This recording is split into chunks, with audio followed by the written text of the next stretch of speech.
Olá, professor Ricardo. Na aula de hoje a gente vai falar um pouquinho sobre sistema urinário. O sistema urinário, ele participa do principal mecanismo homeostático dos animais, que é a excreção.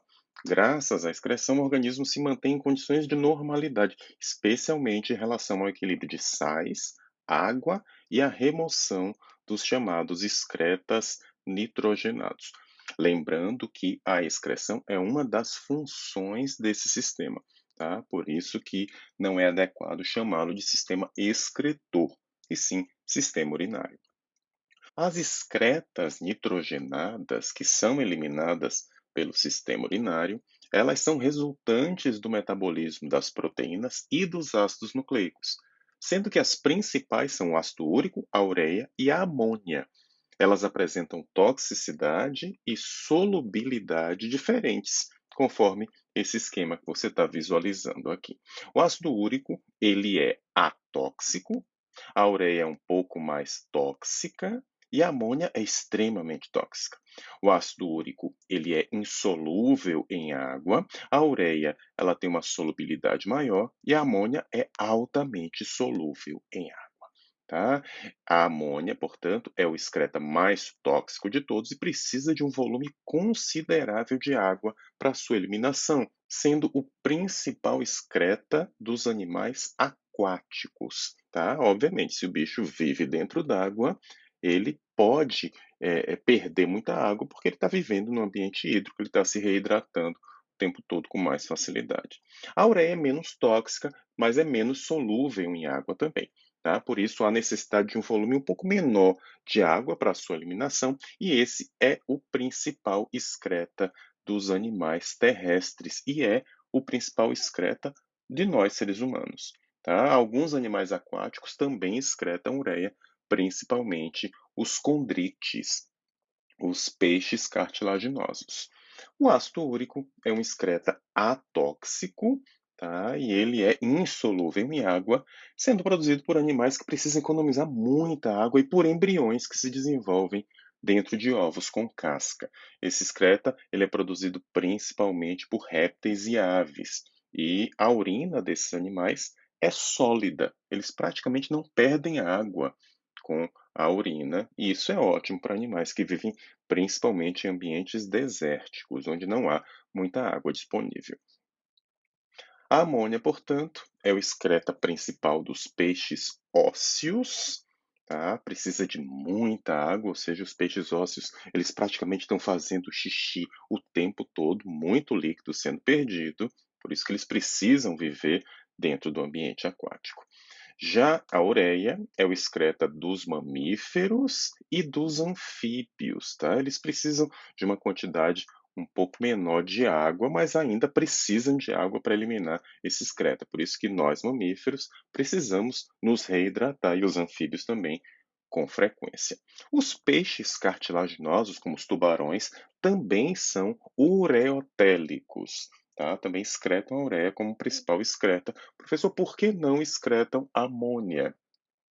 Porque esses peixes cartilaginosos, eles utilizam a ureia para regulação osmótica, tá certo? Portanto, eles aumentam a concentração desse excreta no sangue para alcançar uma isotonicidade com o meio aquático.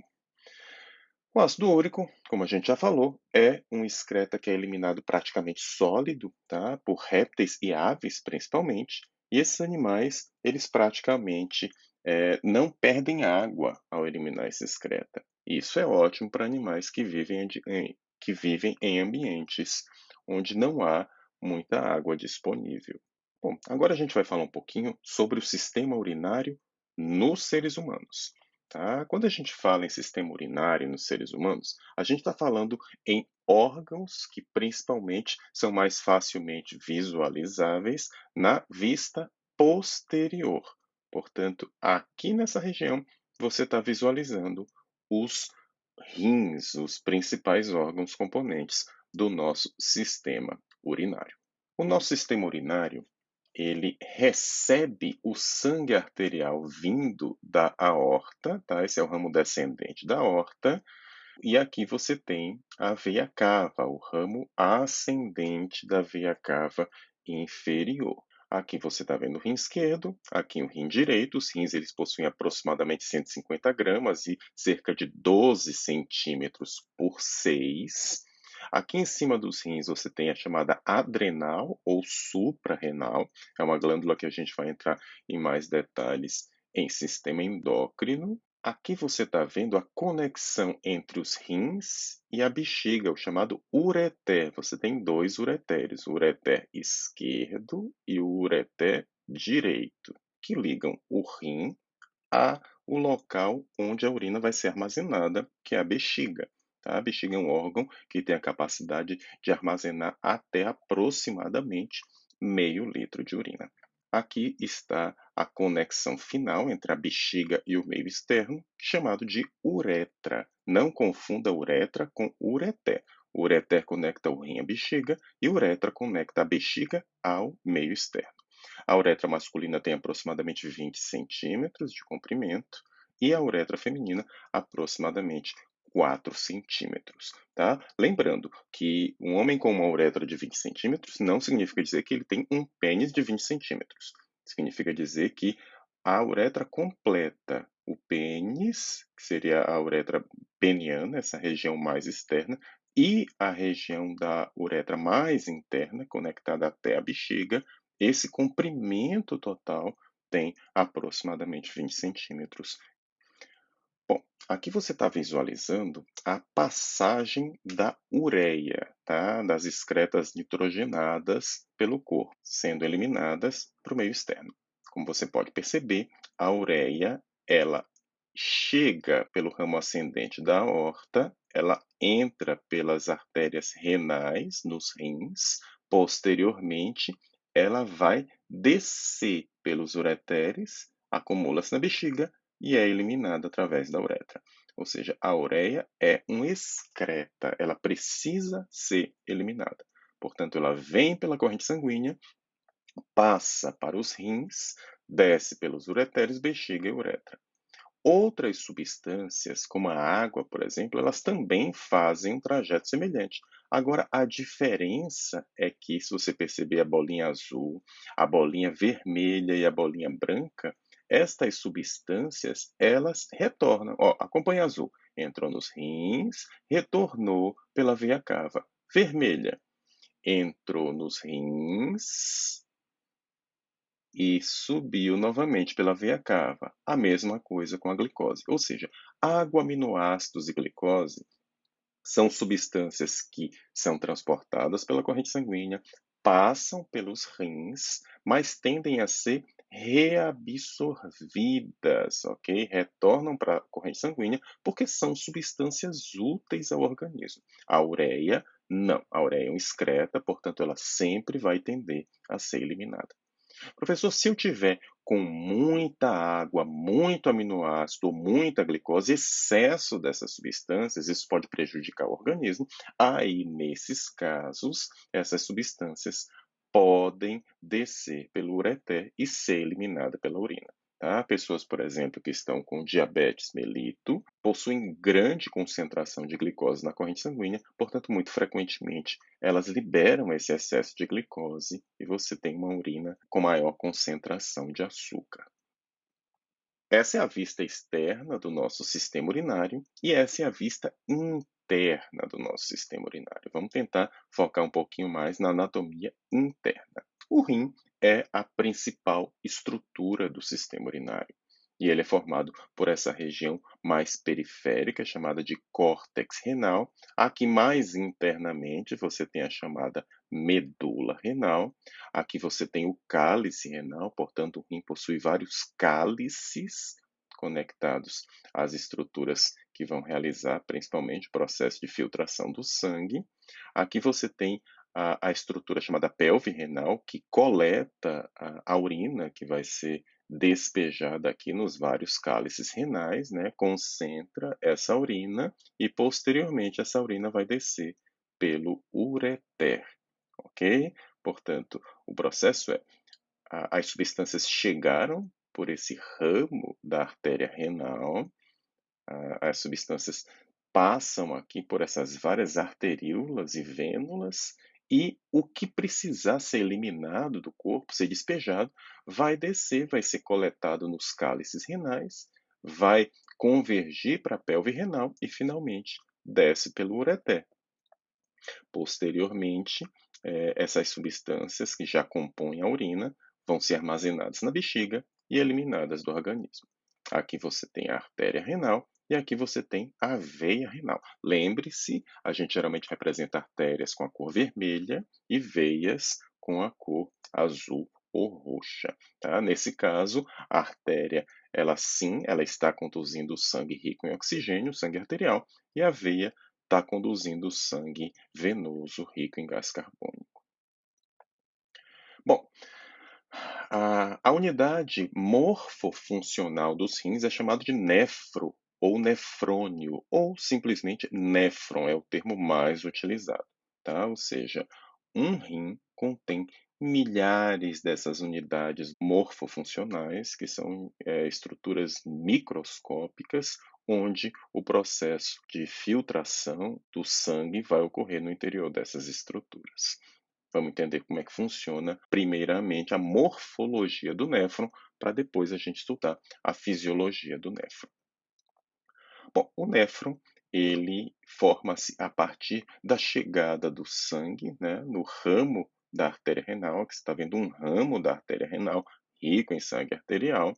Aqui você tem a chamada arteríola aferente, tá? Em anatomia, sempre que você viu o termo aferente, significa dizer que é algo que está entrando em algum local. Portanto, a arteríola aferente, ela entra numa estrutura chamada de cápsula renal ou cápsula de Bowman, tá? E sai da cápsula renal, passando a chamar-se agora de arteríola eferente. Ainda eu tenho sangue arterial nessa situação, tá? Da cápsula renal forma-se uma estrutura chamada túbulo contorcido proximal.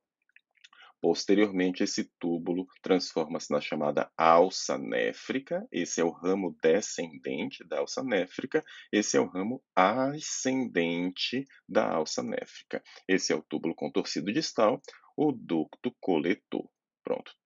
Em termos microscópicos, a urina já começa a ser formada e despejada a partir do ducto coletor, ou seja, milhares de néfrons com seus milhares de ductos coletores vão acabar despejando a urina ali, naquela estrutura que converge, chamada de cálice renal, ok? Essas estruturas fininhas que estão abraçando os túbulos contorcidos e a alça néfrica são chamadas de capilares peritubulares, ok? Esse é o ramo da veia renal e esse é o ramo da artéria renal. Em termos de fisiologia, a gente vai entender agora como é que funciona o néfron. A gente viu as estruturas principais, agora vamos ver o néfron em funcionamento.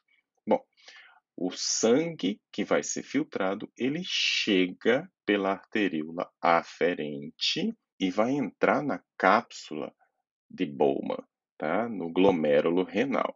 Aqui, o sangue extravasa e as substâncias que compõem o plasma sanguíneo descem, como se fosse um funil, tá? Portanto, permanece retido na corrente sanguínea os elementos figurados, mas tudo que está dissolvido no plasma extravasa e vai fazer todo esse percurso. Túbulo contorcido proximal, alça néfrica, túbulo contorcido distal e ducto coletor. Ok? Agora perceba com atenção o que acontece com cada uma dessas bolinhas aqui.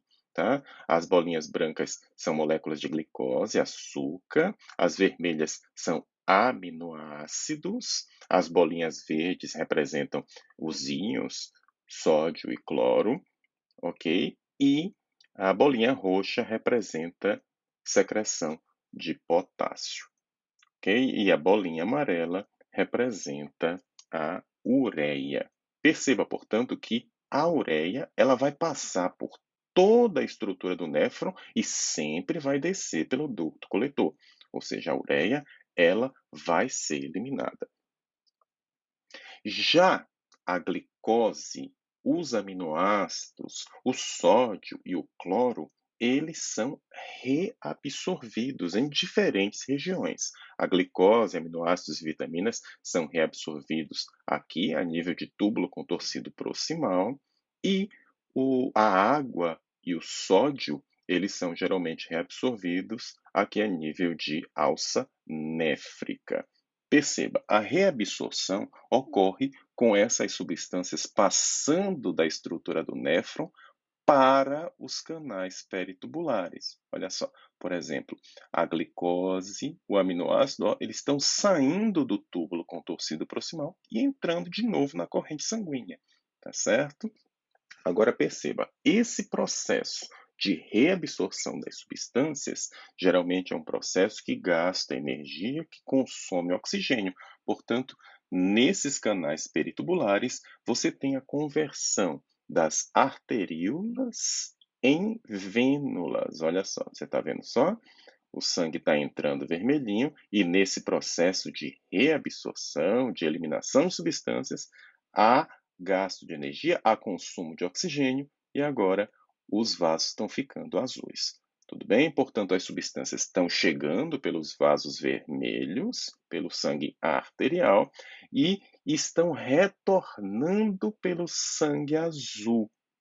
Ok? Portanto, esse sangue azulado, que é o sangue venoso, que vai convergir, que vai se acumular na forma de veia renal no final, ele vai estar coletando um sangue já limpo. Ele vai ser rico em gás carbônico, mas ele vai ter eliminado geralmente as toxinas e os excretos. Bom, como é que ocorre a regulação da função renal? Como é que eu regulo os rins? Essa regulação está ligada basicamente à regulação da quantidade de líquidos do corpo. Se houver necessidade de eu reter a água, de eu segurar a água no corpo, a urina vai ficar mais concentrada em função dessa reabsorção de água. E havendo excesso de água no corpo, a urina vai ficar menos concentrada, mais diluída.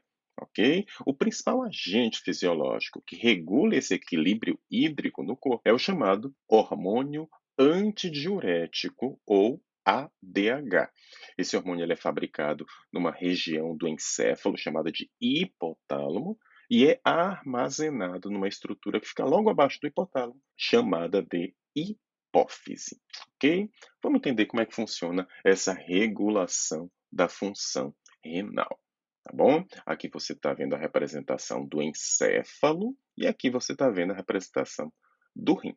E aqui dentro do encéfalo você tem essa estrutura mais interna, onde você vai ter a representação do hipotálamo e da hipófise, como a gente vai ver em breve.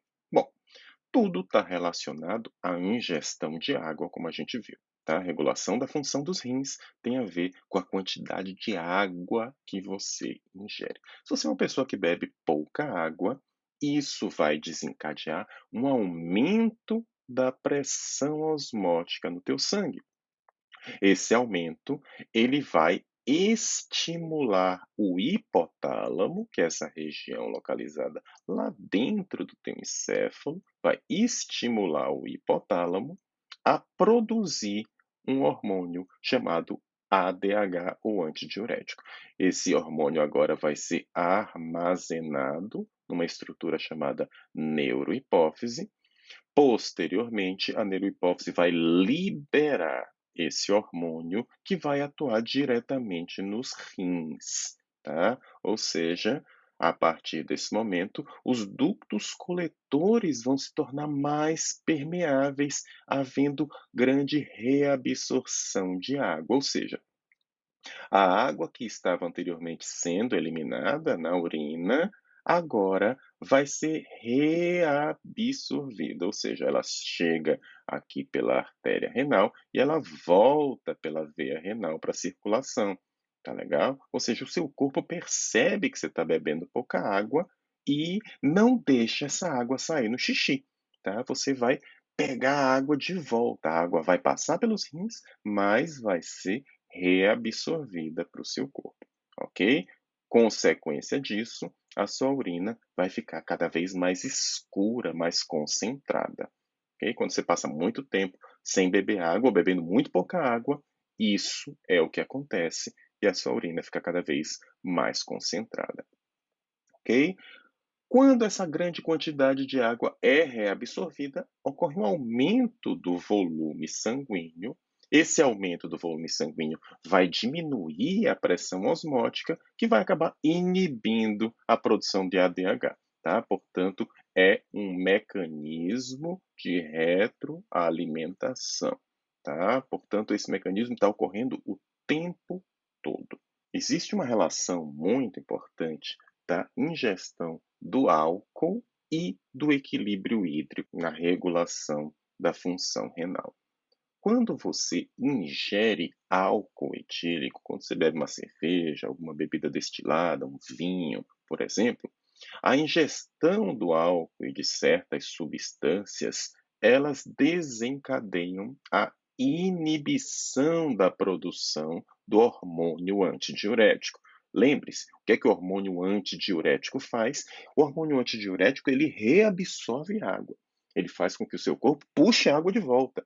Amigo, se eu estou ingerindo uma substância que vai inibir a produção desse hormônio, o que é que vai acontecer? Eu não vou puxar a água de volta. A água vai descer pelo sistema urinário em direção à bexiga. É por isso que quem bebe álcool faz muito xixi, tem muita vontade de urinar, porque esse hormônio está sendo inibido. Portanto, a água deixa de ser absorvida e passa a ser eliminada em grande quantidade. É por essa razão também que quem bebe muito álcool no dia seguinte, enquanto fica com ressaca, essa pessoa geralmente fica com a boca seca e fica com muita sede. Tá? É uma forma do organismo repor a água que ele perdeu em grande concentração, devido à inibição do hormônio ADH. A função renal, ela também está relacionada a dois outros importantes hormônios, a renina e a aldosterona. Vamos entender como é que funcionam esses dois hormônios no nosso corpo. Quando ocorre a diminuição na concentração dos íons sódio na corrente sanguínea, o rim é estimulado a fabricar um hormônio chamado renina. Esse hormônio ele vai atuar no sangue, convertendo um zimógeno chamado angiotensinogênio em angiotensina. A angiotensina, por sua vez, ela vai estimular as glândulas suprarrenais a produzirem um outro hormônio chamado aldosterona. A aldosterona, por sua vez, ela vai aumentar a taxa de reabsorção do sódio pela corrente sanguínea. Ou seja, se você está com pouco sódio, o corpo vai fazer de tudo para que você não elimine esse sódio. Poxa, já está um elemento escasso no seu corpo. Você precisa puxar esse sódio de volta, não pode botar ele para fora, tá? E no final das contas, é isso que a aldosterona vai fazer, tá? Ela vai aumentar a taxa de reabsorção do sódio, tá? A reabsorção do sódio, por sua vez, ela indiretamente vai promover a reabsorção de água, tá? Geralmente, para onde o sódio vai, ele puxa a água, ok? E isso vai ocorrer para normalizar os teores de água e de sódio no sangue, tá bom? Portanto, quando eu tenho muita reabsorção de sódio, por tabela, eu vou ter muita reabsorção de água. E isso pode acabar gerando no indivíduo um inchaço corporal. A gente vai ficar retendo muito líquido e acaba tendo a impressão de que ele está mais gordo com obesidade, quando não necessariamente é isso que está acontecendo. Pode ser apenas um aumento da reabsorção de sódio e, por tabela, de água.